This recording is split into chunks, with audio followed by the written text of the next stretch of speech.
Muy buenas a todos. Hoy, en Tiempos de Reflexión, nos acompaña José Antonio Erce, miembro del Foro de Expertos del Instituto Santa Lucía, para abordar el impacto de la pandemia sobre el sistema de ahorro complementario para la jubilación. José Antonio, bienvenido. Hola, ¿qué tal? Encantado de participar en este podcast. Espero que todo el mundo esté muy bien, tanto vosotros como quienes nos escuchan, transitando por esta complicadísima crisis sanitaria y también económica. José Antonio, cuando hablamos del sistema de previsión social complementario, ¿a qué nos estamos refiriendo exactamente? ¿Cuál es el esquema? El sistema de previsión social complementaria en España se compone de dos grandes patas. Una pata que es el sistema canónico de planes y fondos de pensiones, entre los que se incluyen los planes de empleo y los planes individuales, los primeros de promoción empresarial para sus asalariados y los segundos de promoción por entidades cualificadas para los particulares que deseen acogerse a ellos. Los trabajadores autónomos se acogen fundamentalmente a los planes individuales. Se estima que algo más del 40% de los trabajadores autónomos que hay en España, unos 3 millones, tienen uno o varios planes de pensiones del sistema individual, mientras que unos 2 millones, algo menos en realidad, pero hay 2 millones de cuentas de partícipe en el subsistema de planes de empleo, lo cual equivale, si vamos al máximo, al 13% de los asalariados, es decir, una cobertura muy modesta. En su conjunto, estos dos subsistemas de los planes de pensiones tienen unos ahorros previsionales que no llegan al 9% del PIB. Hay una pata muy importante también de la previsión social complementaria, que es la de productos asegurados. No son tan homogéneos como los planes de pensiones, pero también hay vehículos muy similares a los planes de pensiones, asegurados naturalmente, tanto individuales como de empleo, y luego un perímetro muy amplio de otros productos previsionales que entran dentro de este campo de la previsión social complementaria, pero que son, como digo, muy variados y menos conocidos estadísticamente que los planes y fondos de pensiones. La pata de productos asegurados de la previsión social complementaria es incluso más importante en lo que se refiere a activos bajo gestión o reservas matemáticas acumuladas que la del sistema de planes de pensiones propiamente delimitado. Ahora que ya tenemos una fotografía del sistema, ¿de qué manera impacta la pandemia sobre el mismo? Esta pandemia, la COVID-19, no estaba llamada a impactar directamente en lo previsional, fuese las pensiones públicas, fuesen la previsión social complementaria, pero claro, de muchas maneras, casi directas, pero de muchas maneras indirectas, está impactando. Para empezar, la hemorragia económica que ha impuesto el confinamiento y la delicadísima situación de salida de ese confinamiento, que también está conteniendo la actividad económica, está haciendo que las aportaciones a la previsión social complementaria se vean muy perjudicadas. Incluso las cotizaciones a la seguridad social se están viendo muy perjudicadas, y de entrada esto ya determina un parón de la previsión social complementaria, porque pues las aportaciones no están siendo lo que venían siendo, que tampoco era una actividad muy frecuente, porque desde la crisis financiera las aportaciones a los planes de pensiones se habían reducido considerablemente, con una buena mitad de partícipes habiendo parado de hacer aportaciones a este sistema, ¿no? Pero luego hay un aspecto en el que esta pandemia está afectando directísimamente a la previsión social complementaria. Ahora mismo, por la normativa recientemente aprobada con motivo de esta pandemia, los partícipes pueden retirar una parte de sus ahorros previsionales por la causa mayor que es el COVID. Si necesitan liquidez, pueden liquidar, perdóname la redundancia, una parte de esos ahorros previsionales en función del daño que estén sufriendo, del daño económico que estén sufriendo. Bueno, esto es una amenaza, porque liquidar los ahorros previsionales consiste ni más ni menos que en echarle mano a unos ahorros para el futuro que nos van a permitir financiar los bocadillos del futuro, por así decirlo, ¿no? Y esto es un problema, esto es un reto importante, ¿no?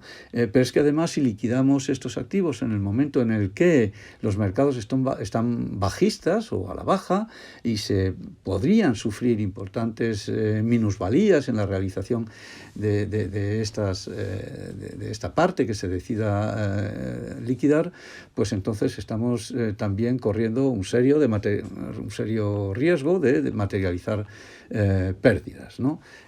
Y esto puede desencadenar también una desafección generalizada de la población, de los empleadores, de los propios trabajadores o futuros partícipes en el sistema de previsión social complementaria español, que no ha avanzado tanto como se esperaba, aunque sí ha determinado la existencia de un sistema muy solvente, pero no muy potente. En tu opinión, José Antonio, ¿cómo debería ser el diseño de un nuevo modelo? Bueno, esto nos lleva a la situación o a la necesidad más bien de reinventar la previsión social complementaria, ¿no?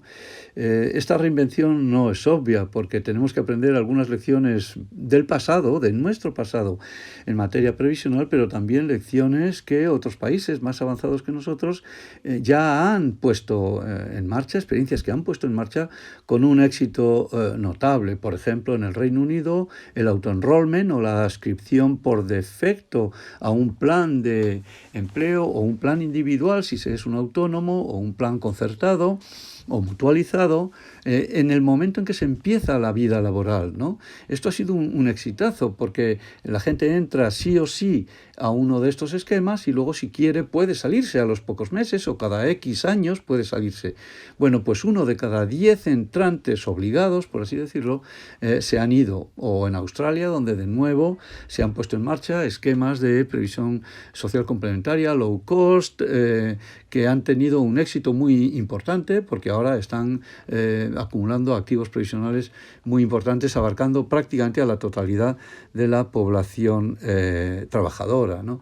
Y también hay que tener en cuenta la idiosincrasia de nuestra fuerza de trabajo, por así decir, en España, con la relativa predominancia de trabajadores autónomos que obviamente no pueden encuadrarse en el sistema de empleo, ni siquiera reinventado, sino que tienen que seguir con planes individuales que, sin embargo, podrían mutualizarse de alguna manera.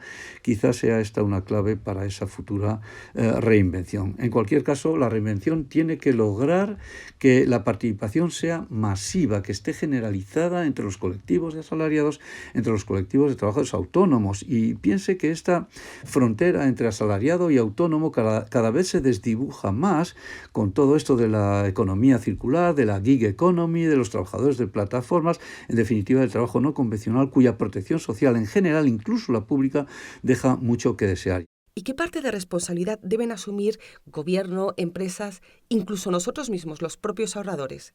Bueno, cuando hablamos de planes de pensiones, de empleo o individuales o de productos asegurados equivalentes, la principal responsabilidad recae sobre el beneficiario, el titular, que luego será beneficiario, ¿no? Es decir, el trabajador.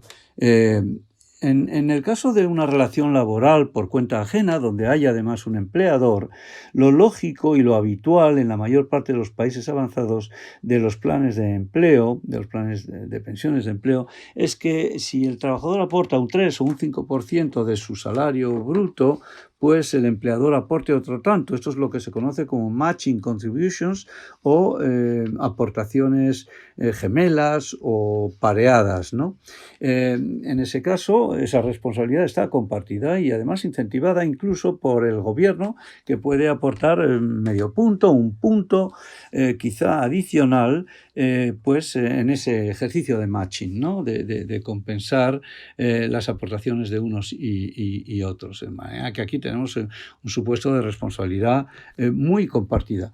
En el caso de trabajadores autónomos que no pueden acogerse a planes de empleo o productos asegurados equivalentes, están los planes individuales, que es lo que hacen los autónomos en España. Más del 40% de los autónomos tienen planes de pensiones individuales, que son planes de pensiones en donde la única responsabilidad recae, o toda la responsabilidad recae en el propio trabajador. No hay nadie que le haga el matching, no hay un empleador, obviamente, no van a ser sus clientes y tampoco está el gobierno, que como mucho practica el diferimiento fiscal, igual que en los planes de empleo. Pero sería bueno que esa responsabilidad individual de los trabajadores autónomos, por ejemplo, se mutualizase o se hiciera en el seno de algún tipo de mutualidad más o menos asociada a la rama de actividad actividad en la que los autónomos realizan su trabajo, grandes CENAEs o grandes sectores productivos, pero estaría bien ensayar las fórmulas mutualistas entre los autónomos, simplemente para que la responsabilidad